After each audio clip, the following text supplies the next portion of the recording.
It is the final word. It's season 17. It's episode 21. And let us go from T20s in the UAE to test matches in Pakistan. The mighty Windies, Nicholas Curran would have been watching this and might have cheered him up, rally round the West Indies. They've got up.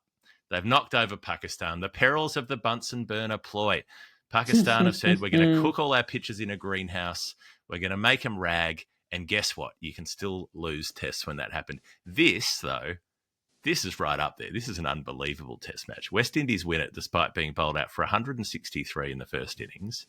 More to the point, they were 7 for 38 at one stage. Wow, and then that's gorgeous.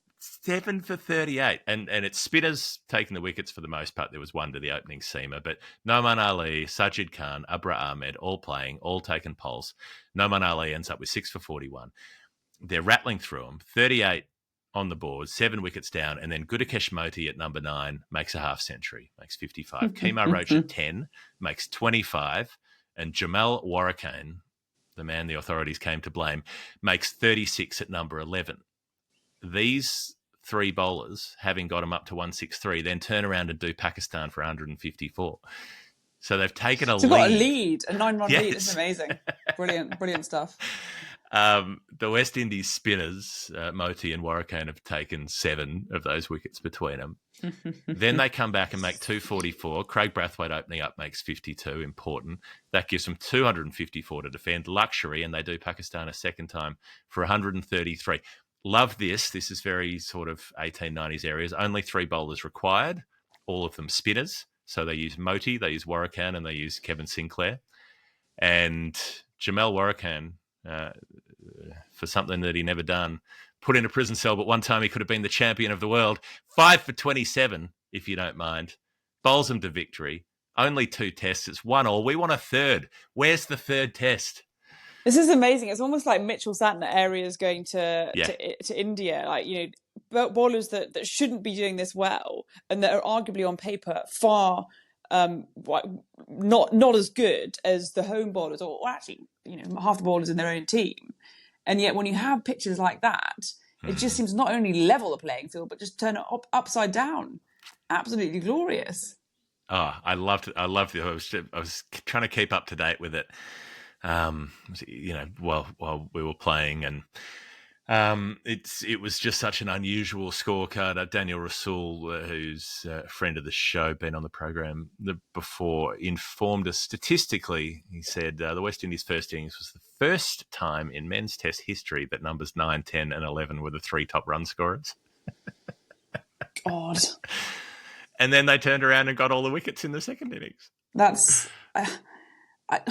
I mean, I know we're in an era in which, you know, records are being broken, but there are some records you're not necessarily expecting. No. Wow.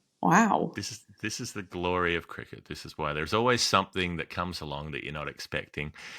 And maybe another one of those things, and you know, for whatever reason, this might be something that cheers your English heart.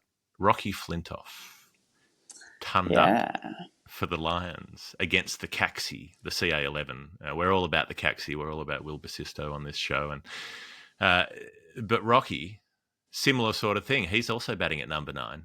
He is, but I'm not sure whether that's weird, because I haven't watched enough of him actually batting to know that he normally comes in there. But he's a good bat. He's a good all-rounder. Not a 9. Yes. Yeah, he's a good all-rounder. So basically, well, I'll get to this in just a second. There's a reason for this, and it's in a way, in its own very small way, a sad thing. 108 he makes at number 9 and hits 6 sixes along the way. He's 16 years of age still. And this game, the reason he's batting at number 9 is because there are 13 players who played in the match. So it didn't have first-class status, which means that he doesn't get that first-class century next to his name. He would have had a first-class ton at 16 against an Australian side. Doesn't matter what level of Australian side. No. Caxi, you'll take it. Catch the Caxi taxi, but he doesn't get it. It doesn't get attributed with the stat. It's just going to go in the miscellanea tab. Well, fine, but he's got the headlines, and he's one of those that you think, my God, if he's doing that now, who knows what there's... I mean, this is what every English person is thinking. It's like, yes, we've seen this before. We know where this is going. Totally. So but it could be, he could be flamed out by 21 and appearing on a Where Are They Now reality TV show at 27. So Australian, Jeff. Well, because there is this pressure, because there is this attention, and it doesn't help when you're belting sixes and making tons at 16. But I just wish that he'd got the stat. Sam Cook took 6 wickets in the match, took 2 and 4 as well. Perambulating's own Sam Cook. Jeff, he's I guess we played at different seasons at Param because he's slightly more youthful than I am. But he's Essex boy. He came over for I think a couple of seasons to play for Param. I want to say 2018-19 in grey cricket. Did the thing where it sort of hardens you up as an English person, understanding how to play in the Aussie sun on their flat decks, but it's done well for him, and I feel like he's somebody that slowly but surely, mid to late 20s now, he's definitely somebody that could make waves in the future, especially as every time England's men come for the Ashes, it's all about whether our bowlers will hold up, and frankly we never seem to arrive with any sort of fit coterie of bowlers, so no. That's good returns out in Australia. We'd love it. It's always we've got to pick the fastest bowlers around or the hit the deck bowlers. I would love it if a gorgeous English style outswing bowler were right. But you say we need to pick the fastest bowler, and the last time that England came here with the men, they picked Ollie Robinson, right? Yes, he can hit the deck, but he was bowling about as fast as Nathan Lyon. So sometimes he was bowling off spin like Nathan. Oh yes. So. Yes, that's the Caxi. Tim Ward made a century there for the Caxi as well, who we've been keeping a little eye on. There's a new fast bowling coach for the Australian side. Cricket Australia have hired Adam Griffith, who played Shield cricket for Tassie and played for Australia A and was an assistant coach with the Vics, so he'll be going to the national setup. Michael Clarke into the Hall of Fame, the Australian Cricket Hall of Fame. This is an interesting one. I think they've got about 60-odd players in there. But there's this strange thing where I think they've done this before as well. They might have done it with Justin Langer last year, and maybe it was sort of a bit of a peace deal. They were trying to smooth things over. Was it 2 years ago? I can't remember now. So normally at the Allan Border Medal Night, they announce Izzy a couple of Hall of Fame entrants. And that's happening the day after the Women's Test match or something ridiculous? 3rd of February. Yeah. So again, bad scheduling. Don't know who's in charge of scheduling at CA, but all of the Test players, the men's Test players, won't be there. So that'll be good when they're handing out the Test Player of the Year award to somebody who's somewhere else, and they'll be patching them in via video link from the fort at Gaul, like the sort of Brownlow Medal night when Brisbane's involved, and you've got to get Michael Voss on the TV or whatever it is. Now, sorry, you're not going to understand that at all. Never mind. Just let that go over your head like most of our audience. That's fine. Go the Lions. Yeah, well done. You got it. You just know that because that's England. We were just talking about. Oh, yeah, that's it. So normally there's two. Generally, it's a men's and women's player will be announced on the night, but then sometimes they do this other one ahead of time. I don't know why. They sort of throw in an extra one, like they want that other person to have their own moment in the media cycle or something like that. So I think that's the case here. There'll be 2 more to come on Feb 3, but Michael Clarke goes in on his own, a bit like the end of the 2015 World Cup final when he got out just before the run chase was finished, and then he could walk off by himself and have his last ovation instead of having it lost Jeff, in the melee. What happens in the Hall of Fame? I mean, I guess it's a nice thing, but I'm not really... Stays in the Hall of Fame. I don't know if I sort of understand the whole concept, because they're just very good players, and we all kind of know that they're very good players. But is there what does it mean? Well, I don't know I don't even know where the hall is. Presumably there is a physical hall somewhere with pictures, and you get to go and look at someone's picture But you're right, it is an odd thing that says, here's a tick of approval that says that. Because I quite like it when states or counties give like honorary life memberships. You can do something with that. You can go and take advantage of what the ground and what it has to offer. But never quite understood the whole Hall of Fame, other than I guess it's just a nice way to make pleasant headlines. I mean, I would guess that it gives you access to some things. You could probably rock up to any Test match or so on, but you'd also think that if you're Michael Clarke, you can get into do that anyway. Match, yeah, I would have. Although thought Alex Stewart got turned away at the Alex Stewart Gate, so it does happen. It can happen, but I don't know what they actually get aside from, like, yeah, clearly you're already in the top echelon of players and everybody Right. knows that. But there are other players, so particularly some of the older players, so the inaugural members where they were when they instituted the Hall of Fame 20 something years ago, whatever it was, that I think they had 10 inaugural members, and there were some of the older players that people might have forgotten about, your sort of Victor Trumper types and Clary Grimmett and so on, where your average cricket fan now wouldn't See, I really know like who that person though. was. I like that kind of thing where it's like, oh, these are players that were amazing, and here's a nice story, and that you wouldn't have known. But Yeah. I don't know. I kind of think contemporary Hall of Famer. Oh, well, okay, well done, you. But then, and the other part of it is that they have been able to put some spotlight on former women's players who didn't get that much attention at the time when they were playing, particularly sort of players from the 70s, 80s, where it was treated as a curiosity, that kind of thing. So being able to see, No, I like Catherine that. Fitzpatrick get Yeah. up and give a speech But that wasn't about her why experience. the Hall of Fame became a thing. That happened for much further down the line when they were like, "Oh, No, Christ, it happened a we need to little do this." later. But it's been, maybe it was an unintended initially good consequence, but I think it Like most things are, the right thing it- happening for the wrong reasons. yes, but it has happened. It has at least happened, right? It's meant that there's been Sure. a moment. There have been a few moments where those players have been able to get up on stage and get a couple of minutes on the TV and have some focus put on their careers, which wasn't there before. So that is different there. But I suppose you don't need anybody to tell you that Matthew Hayden made a lot of runs for Australia.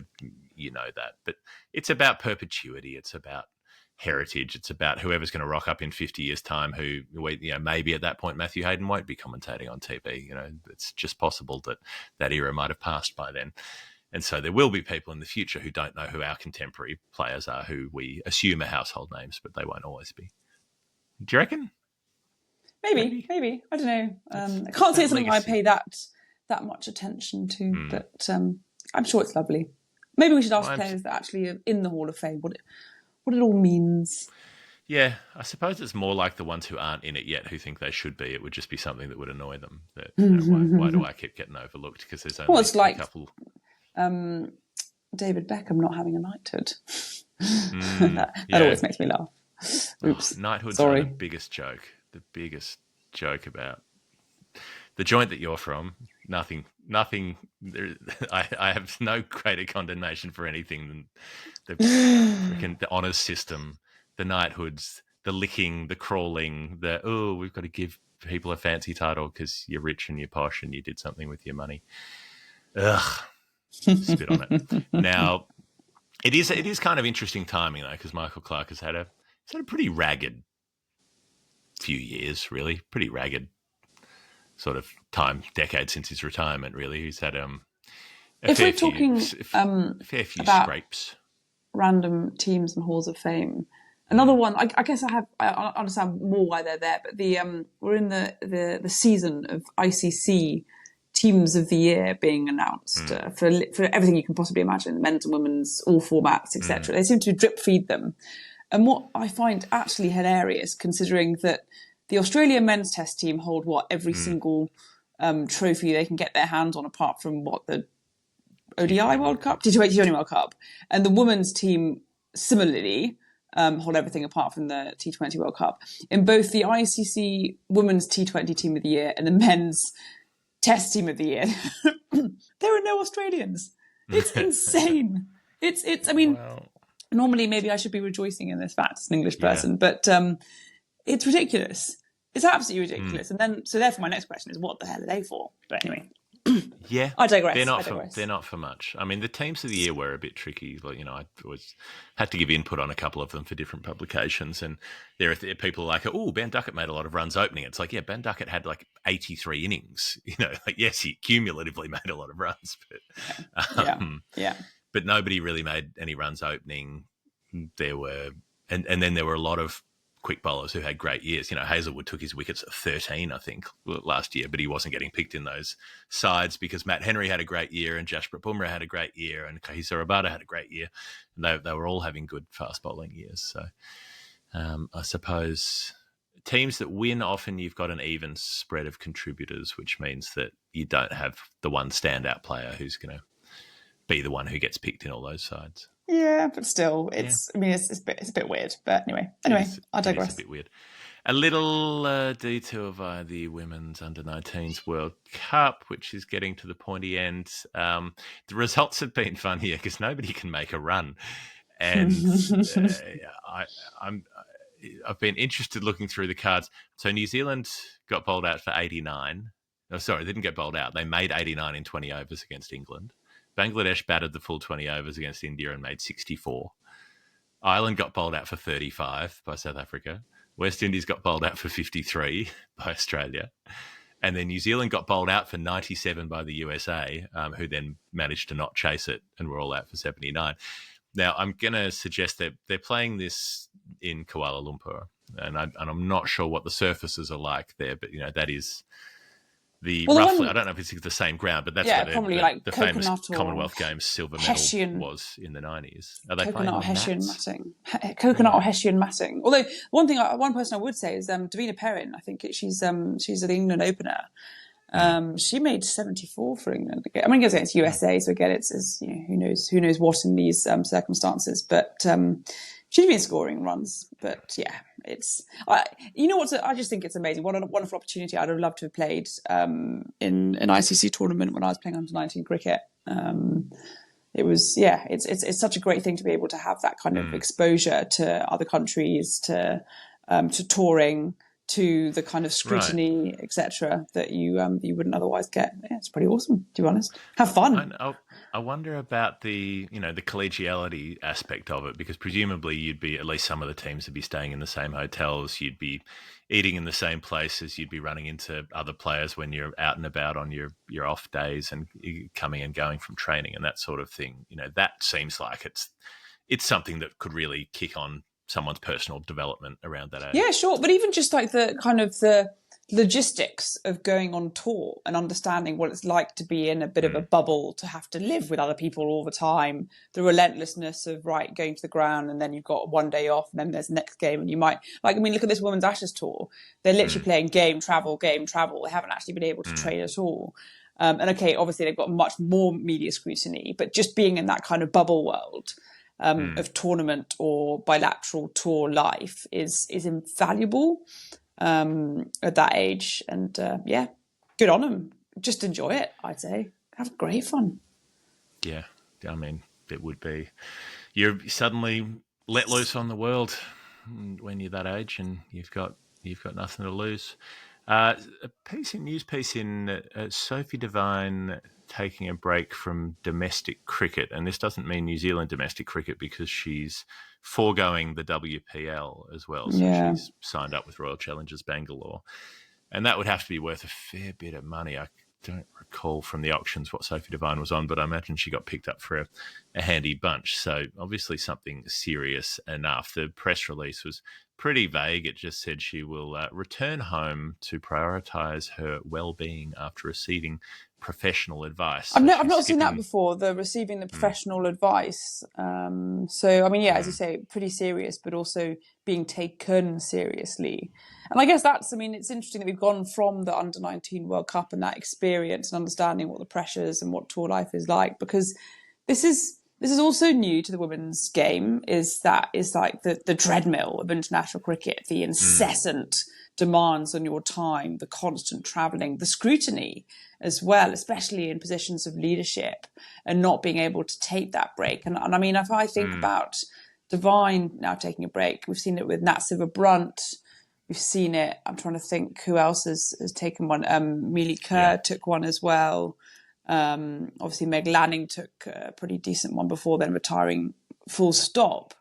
I guess it's not so much a trend, but something that just professional setups, and I'm sure that the international players associations and their respective domestic ones will be taking heed of. And I'm not saying this is exclusive to the women's game. We've seen it with the men's game. Ben Stokes took time off, etc., etc. But it's it's a tough old world out there when you're on that treadmill. Yeah, so I mean, it's a read between the lines. Sounds like a mental health issue more than anything else. They've got They're quoting. Well, one they've of said the NZ. well-being, player well-being. I mean, Yes. that is. They haven't said there's an injury or a physical injury. No. They've so said it's important that she has a decent break, receives good support and care, and is fit and well. So that all seems to tally with that sort of reading. But yeah, we don't have any more information. So wish her well. Hopefully she is able to take that to get things settled in the period of time off. But it is a big deal if you're going to be missing anything, then missing the WPL is missing the biggest payday when you're trying to make the most that you can towards the back end of a career as a professional cricketer where the big bucks have only been there the last couple of years. Of course, and I mean the one thing to say is that demonstrates that mental health doesn't discriminate. But you're right. I think the impact of that is much more severe in these circumstances. But yeah, hope for the best. Hope for the best. So a little note to finish on, a bit of correspondent that came through from Dan Bradford, who said, "Hope you're enjoying the summer of cricket. I wanted to let you know that one of our mates from the school dad's crew got a bannerman on Saturday. Amazing. Matt Stanford, he says, who's a ripping bloke, made 80 out of 119, and he's one of about 20 dads who came back to cricket 8 years ago after 20 years out of the game. Hasn't looked back, and now he's a fully bolted-on Trinner. I presume that means he's playing for Trinity. He is Holy Trinity, third 11, part of the fabric of the great club. And so, yeah, 80 out of 119. That is a bannerman. That's two. Yep, you're just going to sneak in there, aren't you? Because love it's this 2/3. trend. It's got to be just over 67%. I feel like there should be some more scrutiny or coverage of the parents that have a second wind, or we talk about some second childhood, etc., coming back into the game of cricket when their kids play. My dad did exactly the same. He must have been in his 50s. And started wicket keeping again, which, God, at that age, I don't know what you're doing wicket keeping. He was his nickname, you'll enjoy this, it was Pinocchio, because he's an Englishman playing in a Dutch club in the Dutch leagues, and the Dutch are notoriously very direct, so they asked him, what can you do? And he said, well, I used to do a bit of this and I batted a little bit, but I'm not very, I haven't got a specialty. And then, of course, I don't know what he did. He scored like 45 and took a couple of wickets or something ridiculous. So they decided that his English reticence was just him damn right lying, and he's called Pinocchio. I love that. Glorious. That is how you should read it. And, I hate cricketers who say they're not very good when they are actually quite good. Like, any time I have to tell people, are you saying you hate my garbage. dad, Jeff? No, I'm just, a little bit. I'm going to have it out with him when we meet. Please do. When I tell people that I'm shit at cricket, because I genuinely am, they assume that I'm lying and assume that I'm actually okay, and it's just not true. And I need people to know that this is genuine. That this is okay. So you've directly been affected by this. I get yes, that. I get repeatedly. That. But, people just. I guess here it's assume. a proper clash of cultures, the English reticence and the Dutch directness. Kind of glorious. Well, Matt Stanford, he put on a partnership of 23. I'm just looking at the scorecard here, opening up with Henry Veer, who made 12. And then from there, the scorecard went duck 6, duck 3, 2, duck 3, 5 not out. So it didn't. So you didn't quite even carry his bat. No, he was last out. Yeah. He must have been last out trying to hit 80 from 107 balls out of 118, which, would get you just past 67%. And, unfortunately, the other side, Glenn Waverley, seconds, ran it down. But they'll never take the bannerman away from you, Matt Stanford. I'm glad that you were able to add that to your cricketing CV. Superb. I think that's it. I think that's us for the weekly show for today, because we have so much coming up. Sri Lanka dailies, previews, Women's Ashes daily, and then somehow at the end of all that, we'll have to try to get to another story time. We cannot stop, and we will not stop. That is how the final word goes. CBUS and Maurice Blackburn, thanks to them. Be part of it. Patreon.com/thefinalword. That's the engine that really drives the show. Help us get to 800 and join forces with Murali, and together we will be forces for good. Isabel Westbury, thank you to you for joining the show again. A pleasure, as ever. Very Very good. Well, I'll see you at the MCG in a couple of days, Izzy, Super. and I'll see you, constant listener, wherever you are in the world. Or I won't see you so much as you'll hear me, presumably, if you listen to another episode of this show, because that's where I'll probably be. This has been The Final Word. We'll see you later.